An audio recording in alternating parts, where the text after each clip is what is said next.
মতুয়াদের পাশে দাঁড়াতে ঠাকুর বাড়ি যাবেন অভিষেক বন্দ্যোপাধ্যায়, কিন্তু ঠাকুর বাড়িতে এলেও তাকে পুজো দিতে দেওয়া হবে না, পাল্টা হুঁশিয়ারি দিয়ে রেখেছেন শান্তনু ঠাকুর। আগামী 9 জানুয়ারি তাহিরপুরে সভার পর ঠাকুর বাড়ি যাওয়ার কথা রয়েছে অভিষেকের। ঠিক হয়েছে, ঠাকুর বাড়িতে হরিচাঁদ ঠাকুরের মন্দিরে পুজো দেবেন অভিষেক। কত পুলিশ নিয়ে আসতে পারে আমিও দেখব, চ্যালেঞ্জ করেছেন কেন্দ্রীয় মন্ত্রী। ভোটের রাজনীতি করতেই ঠাকুরনগরে আসছেন অভিষেক। হাজার হাজার মতুয়ার জমায়েত হবে সেদিন, ধিক্কার মিছিল বেরোবে, হুঙ্কার শান্তনু ঠাকুরের। ক্ষমতা থাকলে আটকে দেখাক, শান্তনুকে পাল্টা চ্যালেঞ্জ তৃণমূলে। ঠাকুর বাড়িতে যে কেউ আসতে পারে, তাতে কারোর কোনো অবজেকশন নাই, কিন্তু অভিষেক বন্দ্যোপাধ্যায় ঠাকুর বাড়িতে যেভাবে আসে, সেটা ঠাকুর বাড়িতেও একটা ফোর্স দেখাতে আসে, পুলিশ ফোর্স নিয়ে। এভাবে যদি ও এসে থাকে, ওকে পুজো দিতে দেব না আমরা, পরিষ্কার কথা। ভোটের আগে অভিষেক বন্দ্যোপাধ্যায় কেন ঢুকতে চাইছে? এখানে এসে কোনো রকম রাজনৈতিক কোনো বক্তব্য, এই বাড়ির সদস্য সম্পর্কে কোনো রকম বক্তব্য আমরা শুনবো না। আর অভিষেক বন্দ্যোপাধ্যায় যে কথা বলেছে, তাতে আমার তো কোনোভাবে ওকে আসতে দেওয়া উচিত নয়। আমরা জমায়েত রাখবো, অভিষেক বন্দ্যোপাধ্যায় ঢুকবে, ওর উদ্দেশ্য কি, ইন্টেনশন কি আমরা দেখব, তারপরেই ওর বিরুদ্ধে যা করা সেটা আমরা ওখানে বসেই করবো। মমতাওয়ালাকে দিয়ে ঝামেলা পাকাবে আর ঠাকুর বাড়ি এসে মতুয়াদের সদ্গুণ গাইবে, কত পুলিশ নিয়ে আসতে পারে আমি দেখি ওই দিন। অভিষেক বন্দ্যোপাধ্যায় 9 তারিখে ঢুকলে এখানে এসে যা শোনার, যা দেখার দেখে যাবে অভিষেক বন্দ্যোপাধ্যায়। শান্তনু ঠাকুরের বক্তব্য শোনালাম আপনাদের। ক্ষমতা থাকলে আটকে দেখা, শান্তনুকে পাল্টা চ্যালেঞ্জ তৃণমূলেরও।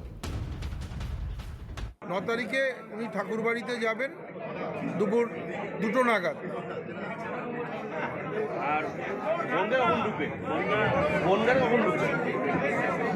দুটোই আছে, ঠাকুরনগরের টাইম দেওয়া হয়েছে, তার আগে বনগার উপর দিয়ে পার হবে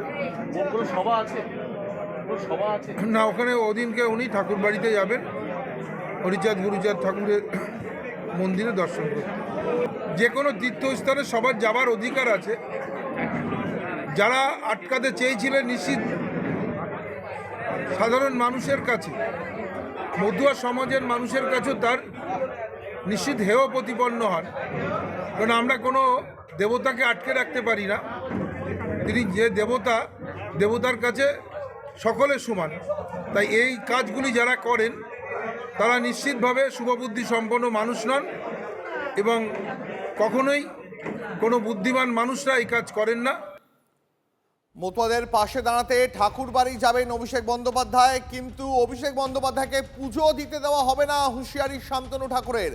9 জানুয়ারি তাহিরপুরের সভার পর ঠাকুর বাড়িতে যাওয়ার কথা অভিষেকের, কিন্তু অভিষেক বন্দ্যোপাধ্যায় যত পুলিশ নিয়েই আসুক না কেন, তাকে ঠাকুর বাড়িতে পুজো দিতে দেওয়া হবে না, পাল্টা হুঁশিয়ারি শান্তনু ঠাকুরের। আমাদের সঙ্গে এই মুহূর্তে তৃণমূল কংগ্রেসের রাজ্য সহসভাপতি জয়প্রকাশ মজুমদার রয়েছেন। জয়প্রকাশ বাবু, শান্তনু ঠাকুর কেন্দ্রীয় মন্ত্রী হুঁশিয়ারি দিচ্ছেন অভিষেক বন্দ্যোপাধ্যায় ঠাকুর বাড়িতে যদি জানো, তাহলেও তাকে পুজো দিতে দেওয়া হবে না, প্রয়োজন পড়লে বহু মানুষ এনে তার সামনে বিক্ষোভ দেখানো হবে। কত পুলিশ আনতে পারে অভিষেক, চ্যালেঞ্জ ছুড়ে দিলেন কেন্দ্রীয় মন্ত্রী, আপনার প্রতিক্রিয়া? ঠিক আছে, চ্যালেঞ্জ নিয়েও নিলাম। অভিষেক বন্দ্যোপাধ্যায় পুলিশ নিয়ে কেন যাবেন? মানুষ নিয়ে যাবেন। মানুষের প্রতিযোগিতা হোক না। ঠাকুর বাড়ি কি ওনার নিজের পৈতৃক সম্পত্তি নাকি? গুরুচাঁদ ঠাকুর, হরিচাঁদ ঠাকুর মানুষের মনের মিলের কথা বলেছেন, ভক্তির কথা বলেছেন, সংঘর্ষের কথা বলেননি কখনো। আর যুদ্ধংদেহী, মারবো ধরবো, এই শান্তনু ঠাকুরের মতন এক কলঙ্কময়, বংশের কলঙ্কময় একটা অধ্যায় তৈরি করেছেন শান্তনু ঠাকুর। মতুয়াদের প্রতারণা করেছেন, মতুয়াদের ভোটের অধিকার কেড়ে নিয়েছেন পেছনের দরজা দিয়ে। এরপরে মতুয়ারাই ওকে পেটাবে। আপনি সাবধানে থাকবেন শান্তনু ঠাকুর। ওই যে ঠাকুর বাড়ি বলছেন না, মতুয়ারা যারা এই ঠাকুর বাড়িকে নিজেদের পীঠস্থান মনে করে, তারাই ওখান থেকে আপনাকে দূর করে দেবে। মতুয়াদের পেছনে থেকে প্রতারণা এবং গুরুচাঁদ ঠাকুর, হরিচাঁদ ঠাকুরের যে লেগাসি, যে ভক্তিবাদ, সেটাকে নষ্ট করার জন্য আপনি নিশ্চিন্ত থাকতে পারেন। অভিষেক বন্দ্যোপাধ্যায় যাবেন, পুজো দেবেন, সাধারণ মানুষ হিসেবে পুজো দেবেন। ধন্যবাদ আপনাকে আপনার প্রতিক্রিয়ার জন্য।